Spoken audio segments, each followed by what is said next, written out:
সরকারি চাকরি করো বলে তুমি আমাকে ছেড়ে দিয়েছিলে, তাই না? কিন্তু দেখো আজ তোমার অবস্থান কোথায়, আমার অবস্থান কোথায়। আমি ঠিকই জীবনকে পাল্টে ফেলেছি, কিন্তু তুমি সেই নিকৃষ্টভাবে বেঁচে আছো। ক্ষমার দৃষ্টিতে তাকায় আমি কোন সময় তোমার ক্ষমা করবো? কিন্তু এটা কোনোদিনও মনে হয় সম্ভব হবে না। হ্যালো ভিউয়ার্স, আসসালামু আলাইকুম। আসলে এটা আমার বোনের জীবনে ঘটে যাওয়া একটা চরম সত্য ঘটনা। আসলে এটা যতই ভোলার চেষ্টা করি ভোলা যাবে না। চলেন আপনাদের সাথে গল্পটা বলি। আমার বোনের একটা ছেলের সাথে রিলেশন ছিল, তবে ছেলেটা প্রথম দিকে বেকার ছিল।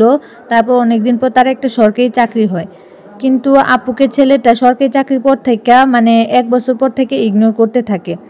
কারণটা ছিল, কারণ ছেলে যেহেতু সরকারি চাকরি পাইছে, এলাকায় তাদের সম্মানটা দ্বিগুণ বেড়ে গেছে। আর ছেলের কাছে ভালো ভালো প্রস্তাব আসতো বিয়ের, আর ঘরে জিনিসপত্র দিব, জায়গা করে দিব, বাড়ি করে দিব, বিভিন্ন ধরনের আর লোভ দেখানো হতো ছেলেকে।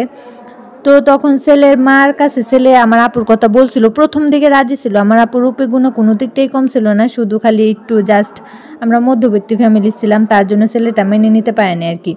মানে ছেলের মাটা প্রথমে মাইনে নিয়েছিল সুন্দর দেখে, কিন্তু পরে যেহেতু দেখতে পারলো যে না আমার ছেলের জন্য ভালো ভালো প্রস্তাব আসছে, তখন আপু না করে দিল।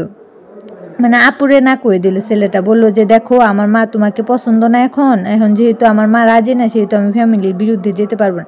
এই কথা শোনার পর তো আমার আপুর আকাশ মাথা ভেঙে ফেললো। আর এদিক দিয়ে আমার পুরো ফ্যামিলি জানে, আমি জানি, মানে আমরা সবাই জানতাম আমার আপুর কথা, যে আপুর ওই ছেলের সাথে রিলেশন। তার জন্য আর বিয়ের জন্য আর ছেলেও দেখা হয়নি, মানে জানাজানি প্রায় অনেকটাই হয়ে গেছে। ছেলে মাঝে মধ্যে আমাদের বাসায় আসতো।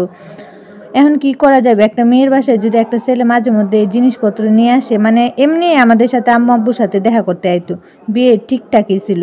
কিন্তু এমন একটা খারাপ পর্যায়ে এসে উনি আমাদেরকে না করে দিল যে আমার আপুর মান সম্মান নিয়ে টানাটানি। তো কি করার, ওই ছেলে হঠাৎ করে একদিন বিয়ে করে ফেললো। তখন এই খবর জানার পর আমার বোন সুইসাইড করতে যাচ্ছিল, কিন্তু আমরা এই জোরাজোরি করে ফ্যামিলির দিকে তাকায়া তো করলো না। আর আপু তো ভাঙে পড়ছিল, মানে ডিপ্রেশনে আস্তে আস্তে চলে গেছিলো, কান্নাকাটি করতে করতে করতে করতে। তারপর অনেক দিন পর 1-2 বছর পর আপু একটা আইটি সেক্টরে জব পায়, আর সেই জায়গা থেকে আপুর একটা বিয়ের প্রস্তাব আসে আইটি সেক্টরের মালিকের সাথেই। আপু প্রথম দিকে রাজি না হলেও আম্মু আব্বু মুখের দিকে তাকায় নেয়। আর যেই ভাইয়াটার সাথে আপুর বিয়ে হয়, ওই ভাইয়াটা অসম্ভব ভালো মানুষ, তিনি একজন ধার্মিক মানুষ ছিলেন। তিনি আপুর 5 ওয়াক্ত নামাজ পড়ায়, পর্দা করায়, অনেক ভালো। আর সেই ভালোর জন্য আম্মু আব্বু আপুর জন্য সেই ছেলেটাকে সিলেক্ট করে, আর সবার জোরাজুরিতে আপু সেই বিয়েটা করে নেয়।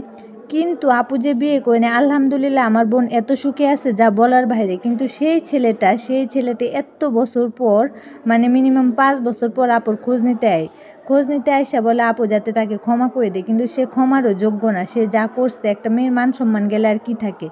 সেই ছেলেটা আজকে তার বউয়ের কাছে অপমানিত, কারণ তার বউ তার ফ্যামিলির সাথে মানায় নিতে পারে না। তার পছন্দ হাই হাই কোয়ালিটির জীবনযাপন, বন্ধুদের সাথে আড্ডা, এখানে সেখানে রেস্টুরেন্টে যাওয়া। কিন্তু সে চাইছে আর বাচ্চা কাচ্চা নিয়ে সুখে থাকে। তার 2টা বাচ্চাও হয়েছে, বউ ওই বাচ্চাদের সময় দেয় না। তখন সে বুঝতে পারলো আমার আপুকে ঠকানোর এই ফল। তো আপনারাই বলেন, কারোর জীবনকে ঠকাইলে কেউ কি টিকে থাকা যায়? এরকম